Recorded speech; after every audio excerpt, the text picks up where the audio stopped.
Oke, assalamualaikum warahmatullahi wabarakatuh. Waalaikumsalam. Tapi pun, Ya pun.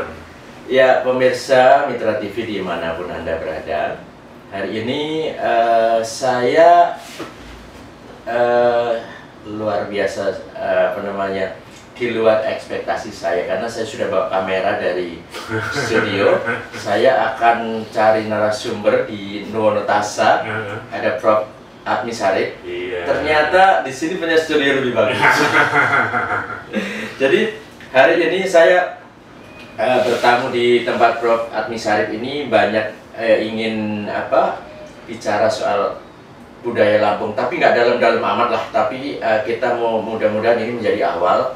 Ke depan kita akan bolak-balik juga bertamu ke sini untuk istilahnya membicarakan bagaimana adat atau budaya Lampung, bukan adat lah ya, budaya Lampung ini atau seni budaya Lampung juga artinya di dalamnya itu akan bisa terangkat dari zaman ke zaman dan juga dipahami oleh generasi muda. Ya, Prof, saya banyak hal yang ingin saya tanyakan. Aduh, senang sekali deh pagi ini kedatangan Mas Don yang sudah lama saya tunggu-tunggu. Karena Mas Don. terima kasih, waktunya kan memang agak sulit ya. Betul. Di sini juga hari ini Prof. Admi itu banyak bimbingan mahasiswa, makanya kita curi dulu di sini ya. Prof, ini yang menarik bahwa adat Lampung ini kan banyak dibicarakan, atau adat budaya Lampung ini kan banyak dibicarakan di beberapa tempat. Ya. Ada yang bicara sangat saklek, ada yang bicara populer, begitu ya. Nah, yang ingin saya tanyakan, kenapa saya banyak keinginan mau kesini, karena di YouTube Prof. Admi ini banyak juga mengajak tamu di sini untuk bicara banyak hal tentang Lampung. Ringan sebetulnya, tentang makanan, tentang apa, tapi jadi menarik karena apa?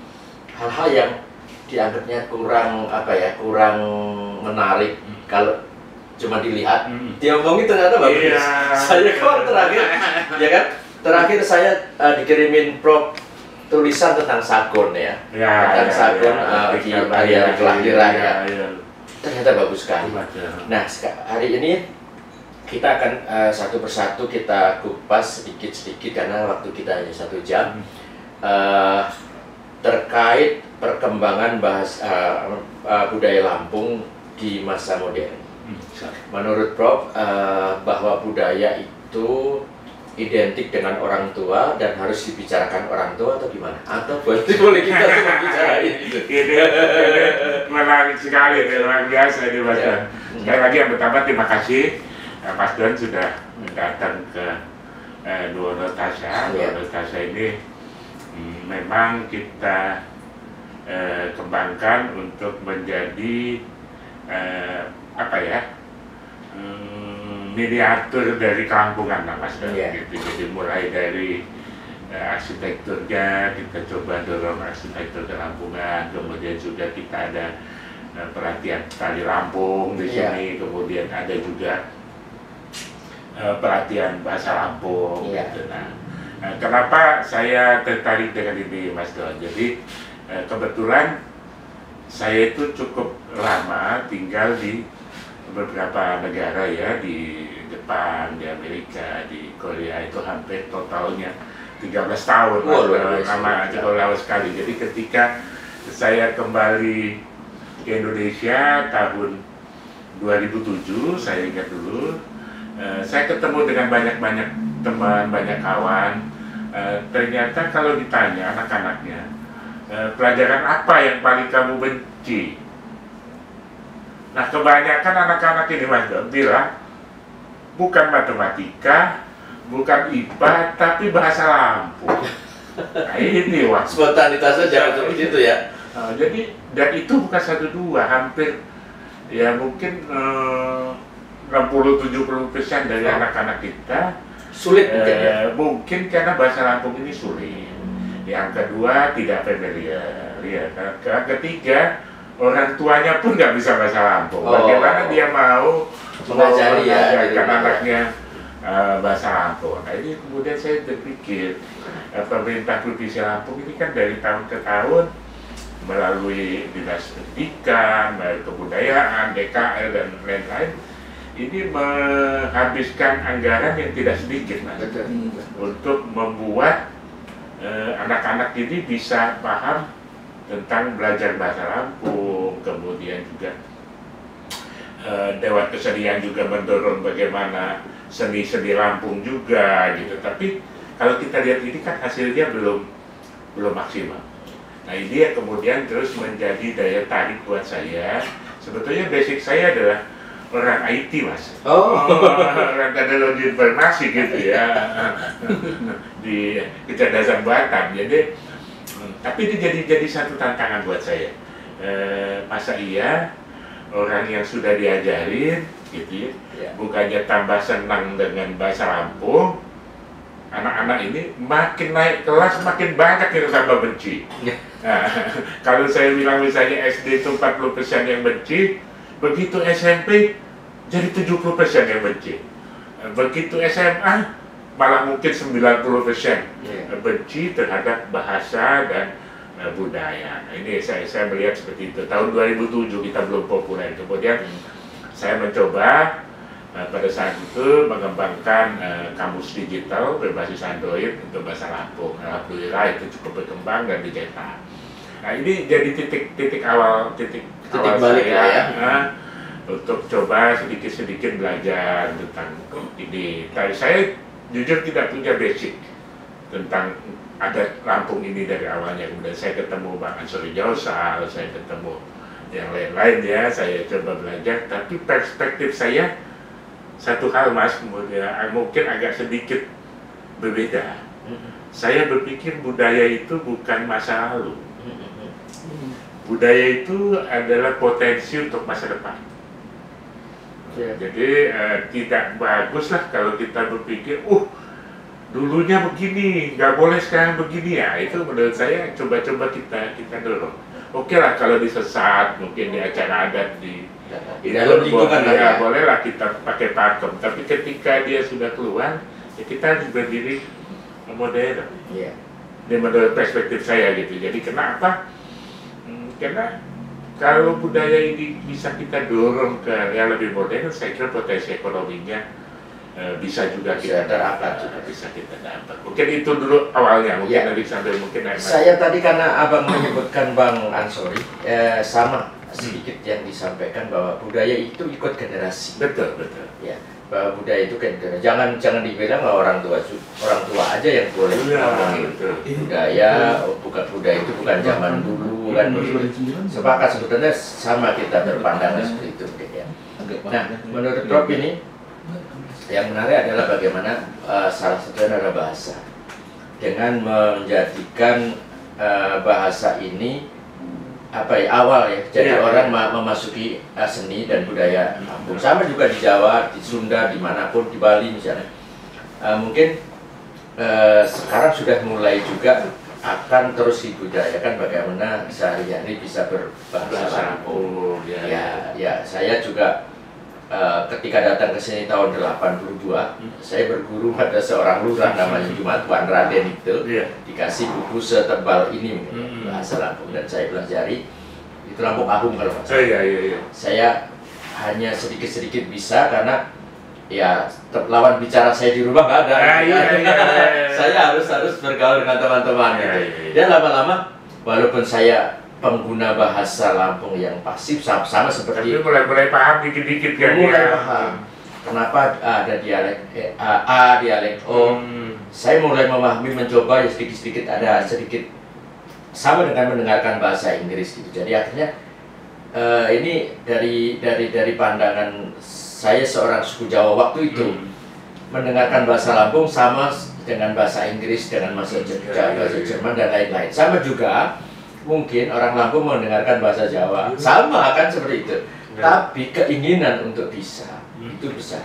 Nah, bagaimana sekarang menumbuhkan keinginan anak-anak kita dari sekolah ini untuk bisa, bukan benci tapi untuk bisa. Seperti apa, Pak? Ya, oke, betul sekali Mas Don. Ya, jadi kalau kita lihat kan salah satu filosofis orang Lampung gitu, ada tengah Nyapur, berjuluk Badeng, ya.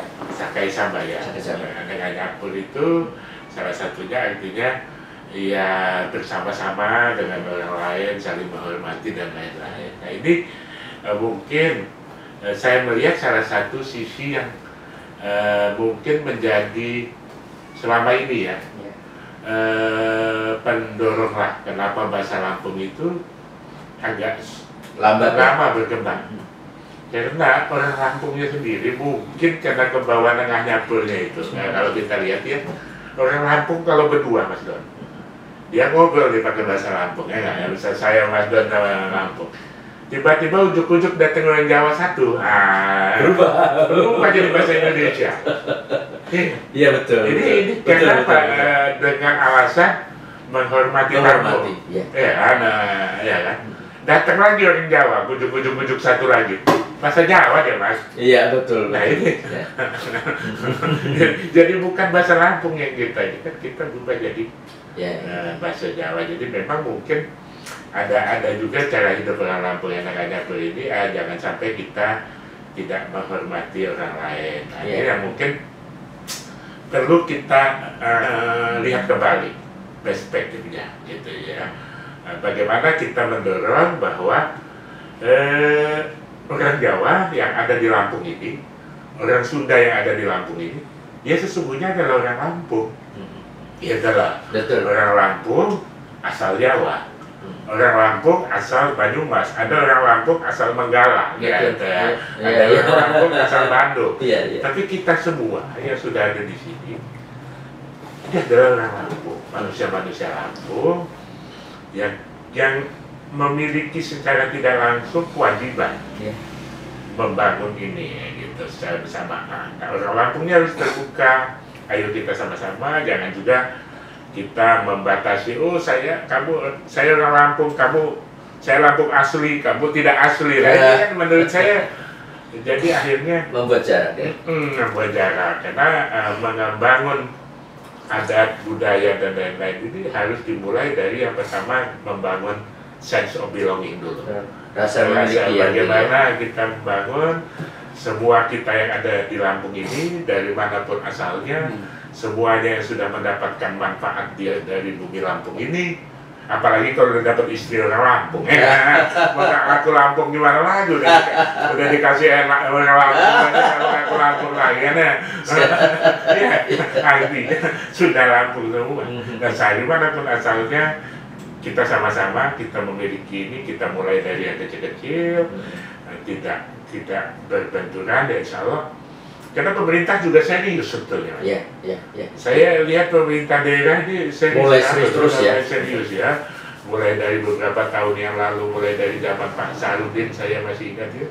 Itu serius betul gitu ya. Bahkan kita sudah sekarang ada batik-batik Lampung begini ya. Betapa indahnya kelampungan ini. Kita tahu kelampungan ini sampai orang-orang di luar negeri sana di Inggris motif kain tapis ya, kain tumpal segala macam.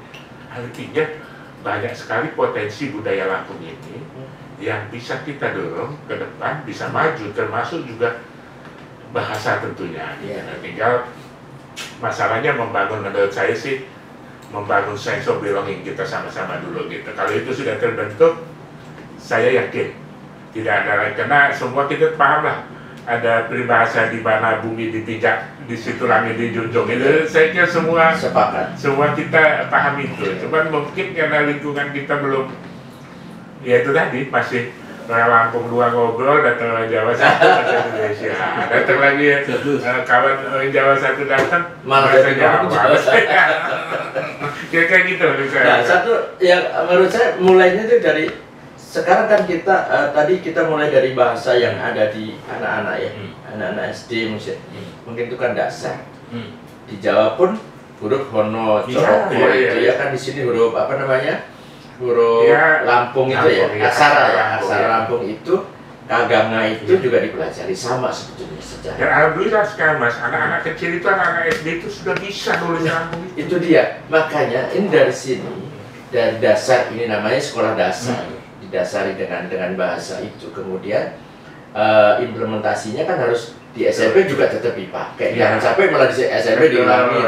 Kemudian di SMA malah nggak ada gitu. Apalagi udah di perguruan tinggi tambah hilang. Nah, seperti apa Bang menurut Bang Admi? Ya, jadi yang paling penting ini kan sudah mulai dari SD. Ya. Satu hal yang harus kita bangun kepada anak-anak ini menurut hemat saya adalah rasa cinta. Ya. Nah, rasa cinta kepada kelampungan ini. Rasa dia suka terhadap kelampungan ini, sehingga dia akan mengimplementasikan, akan mengembangkan adat dan budaya ini. Kalau dia nggak suka, ya udah balik lagi deh ke bahasa Jawa lagi, udah capek-capek kita ngurusin itu gitu. Jadi kalau saya sih menurut hemat saya, ayo kita sama-sama membangun rasa kita. Makanya sering saya bilang Lampung ini adalah juga negeri yang diciptakan saat Tuhan sedang tersenyum. Saya selalu sampaikan begitu. Kenapa? Karena memang menurut saya ya Mas Don, gak ada yang hebat di Lampung ini. Semuanya kita ada. Bayangkan di negeri Indonesia saja yang seputar ini hanya ada 5 daerah yang punya aksara. Dan itu salah satunya Lampung. Kemudian kemarin saya 2 bulan yang lalu saya jalan-jalan ke Korea, ke Tokyo. Kemudian saya melihat di sana ada tarian Jepang yang menari, mereka menyambut musim bunga. Nah, di situ ada orang dari mana-mana nari ya. Lampung punya juga tari Tigor. Kita punya Tigor yang kemarin kita ini kan dengan hebatnya, menurut saya 10.000 masyarakat Lampung hadir bersama, semua bergembira, apapun asal sukunya, semuanya bergembira dengan tari Tigor itu. Menurut saya sesuatu yang luar biasa ya Mas Don. Kemudian kita juga kalau refleksi ke belakang, di Sumatera Utara itu ada tari, ya mohon maaf, tari tortor kita sebut saja ya. Tari tortor itu begitu bangganya. Saudara-saudara kita di Sumatera Utara itu kalau ada tamu sama-sama diajak menari ya kan. Jadi menurut hemat saya tari Tigor ini juga indah.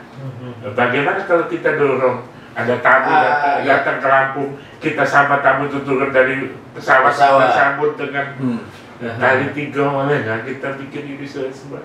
Menurut saya ini sesuatu potensi yang ini baru kita angkat satu, belum lagi kalau kita angkat potensi yang lain, kulinernya, ada seruit yang sekarang kalau lihat di Jakarta itu menteri-menteri sudah kenal seruit ya kayak gitu. Artinya potensi Lampung ini, potensi segala macam budaya dalam tanda kutip ya, mulai dari makanan, kuliner, pakaiannya kayak tapis. Kemarin kita heboh kan Mas, pada 17 Agustus tadi berapa banyak orang yang pakai pakaian Lampung kan? Mulai dari wamen sampai istrinya Pak Prabowo putih juga pakai. Artinya bagaimana pakaian Lampung ini juga menjadi sesuatu yang membanggakan buat kita semua. Jadi kalau ini kita sama-sama kita dorong, jadi saya kok yakin sih. Sedikit-sedikit, satu-satu ya, pelan-pelan. Contohnya dia nih Mas, jadi saya bikin ini. Nah ini Nur Natasha bikin namanya Juadan Bangkit. Juadan Bangkit ini adalah kue di tulang bawang udik. Nah ini kita bikin, kita coba ya Mas. Sorry Mas, putus sedikit, gak apa-apa, boleh dicobain ya. Nah ini ada. Kalau saya senangnya dicelupin kopi. Dicelupin di kopi gede ya kan, dicelupin agak lembut gitu kan. Kita makan gitu kan. Kopinya pahit soalnya. Kopinya pahit. Artinya apa? Bukan masalah kuenya, tapi kue Lampung ini saja memiliki potensi ya. Ya kalau kita bisa kemas dengan bagus, kemudian kita kasihkan narasi. Itu oleh-oleh kita berikan narasi, oh ini kue begini. Seperti yang Mas Don bilang tadi, ada sagon Lampung ya. Kalau kita bisa berikan narasi, oh sagon ini adalah makanan Lampung yang di dalamnya ada doa, iya kan? bahwa market sagon ini manis, berharap nanti orang yang makan akan mendapat kemanisan hidup. Gitu. Betul. Sagon ini juga dibuat dari kelapa. Bagaimana kelapa itu adalah tumbuhan yang mulai dari akar sampai pucuknya bermanfaat. Sehingga juga dititipkan doa bahwa orang yang makan sagon Lampung ini akan bermanfaat hidupnya bagi semua orang. Nah, kira-kira narasi-narasi yang seperti itu, kalau ini kita bangun, potensi adat dan budaya kita itu, menurut saya bisa kita kembangkan gitu loh, Mas. Jadi saya tidak khawatir dengan potensi kita Lampung yang ada, tinggal sama-sama kita membangun ini, kebersamaan ini. Saya membayangkan, Mas Don, kalau ke depan ada Indomie rasa gulai tabo. Jangan rendang aja ya. Rasa soto ayam tuh rendang aja kan ya. Ada juga Indomie rasa gulai tabo. Atau mungkin kita punya seruit instan. Kita pergi ke Mekah sana. Bawa bahan seruit sampai di sana. Tinggal nasi itu ya. Terongnya dicemplungin kain panas Mekah. Ya, kasih sambal. Seruit kita dimakan. Mendunia berarti ya. Mendunia. Nah, betapa saya pikir ini, makanya saya bilang kalau ketemu Mas Don ini kayaknya nggak bisa satu sesi. Oke Bang, kita sesi pertama kita akhiri dulu, nanti kita akan masuk ke sesi kedua yang tetap kita akan membicarakan tentang budaya Lampung bisa jadi budaya modern ya. Ya pemirsa, jangan kemana-mana, saya masih ada 2 sesi lagi dengan Prof. Agni Sarip. Kita jangan kemana-mana, tetap di Mitra TV.